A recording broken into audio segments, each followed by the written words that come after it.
চীনের ঝেচিয়াং নরমাল ইউনিভার্সিটিতে অধ্যয়নরত বাংলাদেশি শিক্ষার্থীদের অংশগ্রহণে অনুষ্ঠিত হল ১৬তম আন্তর্জাতিক সাংস্কৃতিক উৎসব ২০২৪।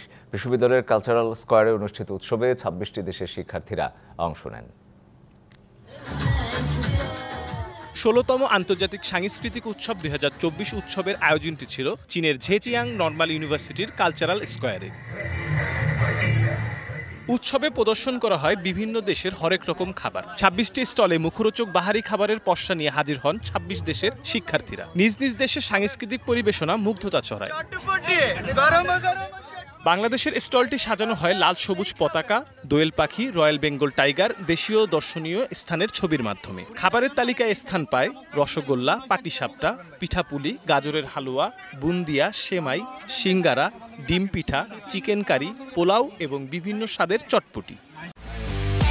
একমাত্র ওয়ালটন এসি দিচ্ছে ১ বছরের রিপ্লেসমেন্ট গ্যারান্টি এবং কম্প্রেসারের ১০ বছরের গ্যারান্টি। সাংস্কৃতিক উৎসবে বাংলাদেশের পক্ষ থেকে সার্বিক তত্ত্বাবধানে ছিলেন মোহাম্মদ মাহমুদুর রহমান রোকন, মোবারক হোসাইন ও শারমিন সাদিয়া।